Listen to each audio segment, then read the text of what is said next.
Tara, what is going on? It's because when we were doing this, we said, is this the Epstein files? Is it the estate logs? But I think this is what's commonly being referred to as the Epstein files. And now we have these three very wealthy, high profile men, some of them, even one of them in the administration, in these files. Yeah, I mean, Don, they are the Epstein files. They are what would be in the discovery that the Epstein estate handed over as part of various defamation cases, like the one between Ghislaine Maxwell and Virginia Giuffre, and other victims who have, demanded Epstein's schedule, the flight logs, and various other items. Even the FBI has looked through this for their 2019 case. This is what's in the Epstein files. What the Epstein estate has right now. They had to hand it over. And as you saw, I mean, you have at least three names. You have three very prominent people in President Trump's world. Steve Bannon, who just a year earlier was a senior White House official, meeting with Jeffrey Epstein after he was a sex offender. In 2008, he was charged with procuring a minor for prostitution. You have another very close person to President Trump, Elon Musk. We don't know if he went to the island. It says TBD on the schedule, but he was slated to go to Jeffrey Epstein's island, where so much of this depravity happened, this little St. James. And then you have Peter Thiel, a major donor in Republican circles, not just to President Trump, to J.D. Vance, meeting with Jeffrey Epstein for lunch. Now, we should also note that Bill Gates was supposed to go to a party with Jeffrey Epstein in 2014, and that's also in the files. So I just think it really shows you how insidious these power circles are with Jeffrey Epstein, and why so many people just don't want this all out there. He had connections with literally everyone. And you and I know that Peter Thiel is very powerful in Republican circles, and they just don't want this out there. And it's a drip, drip, drip, Don, because the Epstein estate is going to have to hand over the files, and I'm sure the people who are leaking this out from the committee, they know this. If it continues to go like this, and there was also obviously the hack from earlier this week with Sarah Ferguson, the Duchess of York. She's apologizing to Jeffrey Epstein for calling him a pedophile and publicly distancing herself from him. She says, "You are a supreme friend." And this is a hack. Now, where did it come from? We don't really know. So I just think that every single day we're going to learn more and more about the web of people around Jeffrey Epstein and why he's being so protected at the highest levels. It's really amazing because when these names like this are coming out to say that they did anything wrong, but still they're in those files. And you remember Elon Musk is that tweeted out, "You're in the files, DJT. Have a nice day." And yeah. I don't think Donald Trump responded in kind today. I mean, he could have responded, "You're in the files, Elon. Have a nice day." But when you hear just names of folks who are like this and the number of people who are in there, and that Donald Trump's name has been redacted according to the reports by the FBI, I mean, one wonders, like, they've got to be protecting something. Are they just protecting rich, powerful men? And that the fallout from this, the number of people who are going to be revealed, will just be astounding? Is that what they're holding on to? Is that why they're hiding these files? I think it also has to do with the level of corruption within the Justice Department as well, with the sweetheart deal and why he's been protected for so long. But I don't think we can really say this enough, that he was a sex offender. And if you spent any time with Jeffrey Epstein, and by the way, these men all spent time with Jeffrey Epstein after his time in 2008 in jail, okay, after he was incarcerated for procuring a minor for prostitution. He was a pedophile sex offender. And these people still agreed to meet with him. They still wanted to spend time with him. I don't know. Where I'm from, people don't hang out with pedophiles, okay? People who have spent time in prison for this.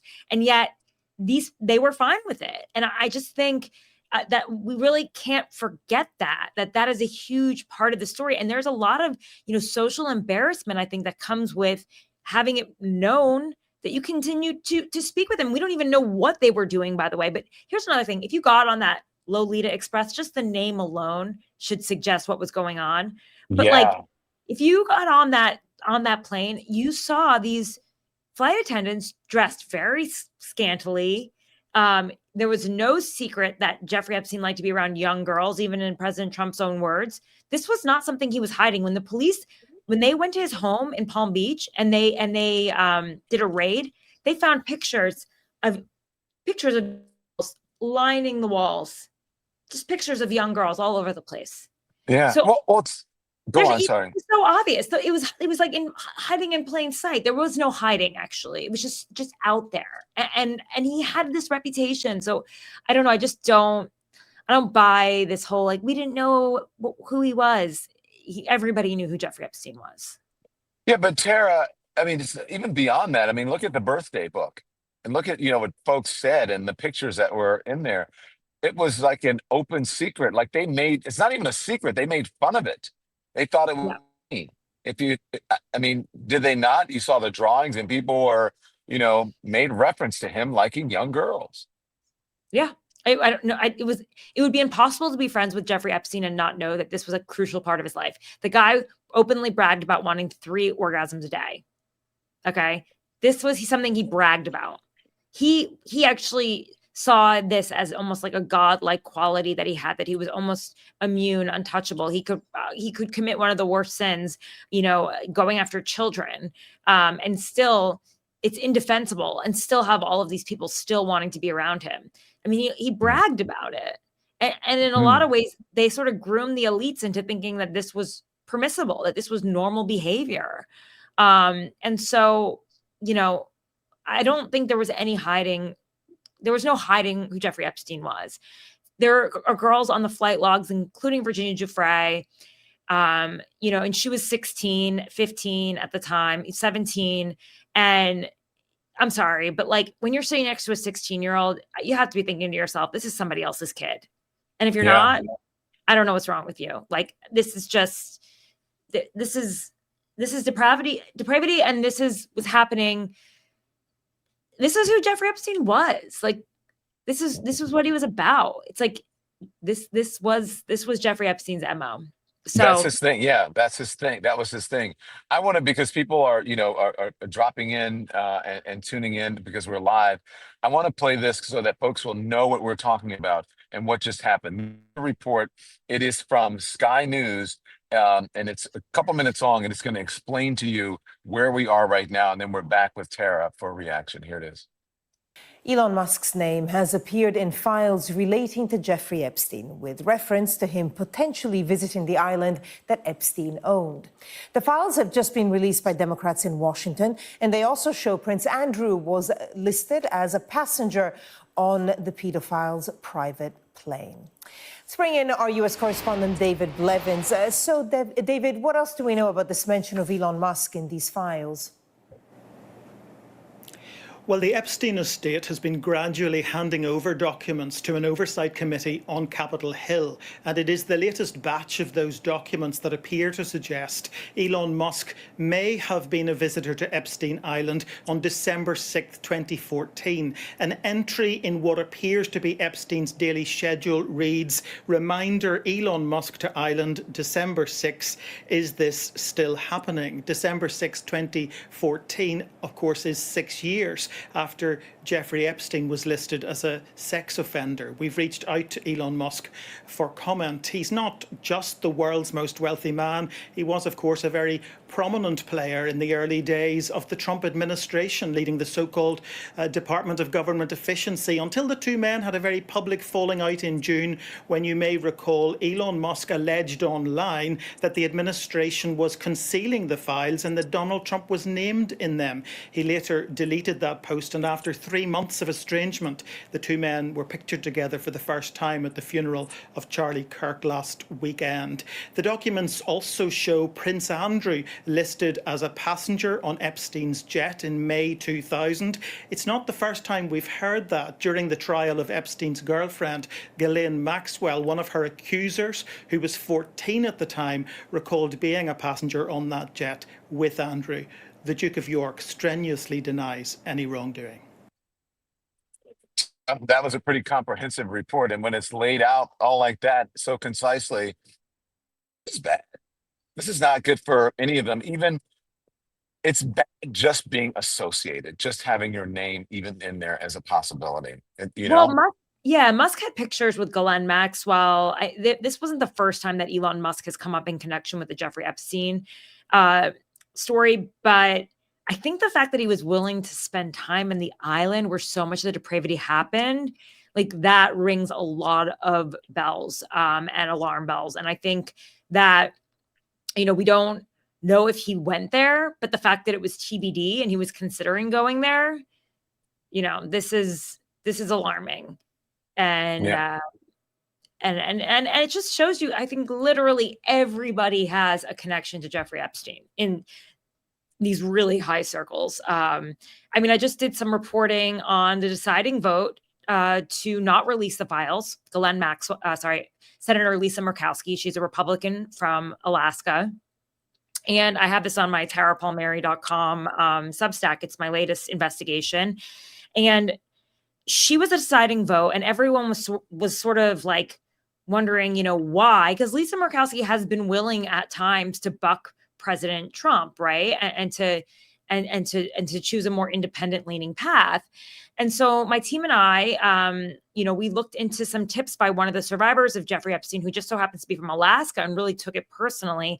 And what we found was like a web of connections between Lisa Murkowski, Ghislaine Maxwell's husband, and a wealthy Murkowski donor and the owner of the Alaska Dispatch. So basically, as you'll see if you look through the story, Ghislaine Maxwell, after being so closely associated with Jeffrey Epstein, being known as his right-hand man, had to really launder her name, right? She needed to clean up her reputation. So she creates this ocean advocacy group called Tara Mar, and she gets on this ocean advocacy circuit. And that's where she meets her husband, at the time, a married man of two, who happens to work in Arctic maritime work. He's like an Arctic maritime trader, and he has this shipping company, and he does it in Alaska, right? And so he meets Scott. She meets Scott Borgeson there. That's her husband. They are still actually married. And You know what? You don't hear about him that much. But Tara, can I play your report and then have you talk about it? sure. Because we have a report from you. Here's Yeah. Tara Palmeri's report. These photos change everything we know about why the Epstein files were not released a few weeks ago when there was a vote in the Senate. It shows Senator Lisa Murkowski, a Republican from Alaska, at a forum with Ghislaine Maxwell and her husband, Scott Borgeson. You may have missed this because it was on the same day that Charlie Kirk died, but Senator Murkowski was the deciding vote not to release the Epstein files. So we wanted to understand why she would vote against this.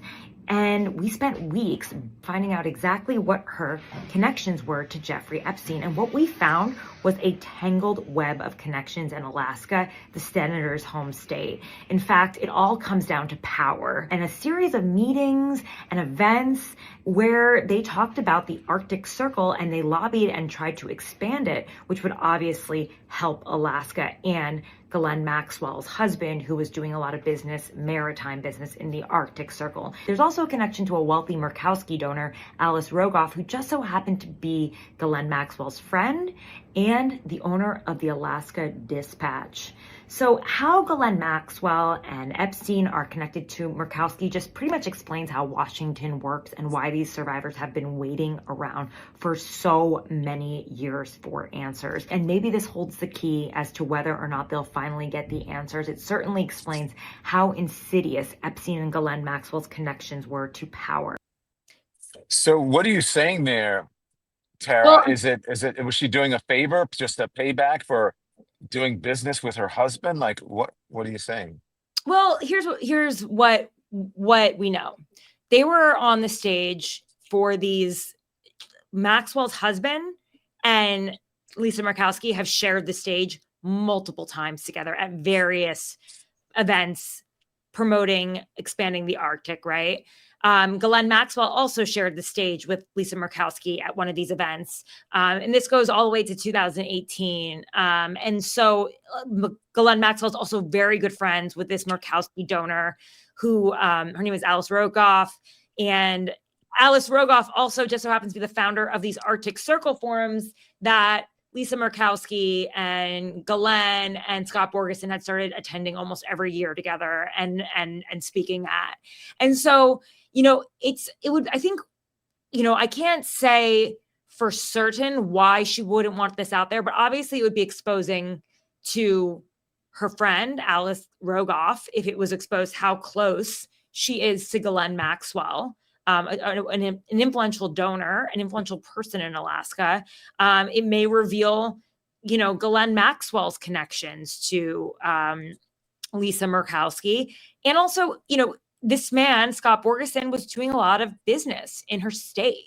So, there may be a number of reasons why Ghislaine Maxwell would not want to, there'd be a number of reasons why Lisa Murkowski would want the Epstein files to be out there, for this to be highlighted, for the extent of Ghislaine Maxwell's crimes to be out there. I also think if you're going to take the deciding vote on a bill that would release the files, you should probably make it known to your constituents that you have this history with Ghislaine Maxwell's husband, going all the way back to 2008.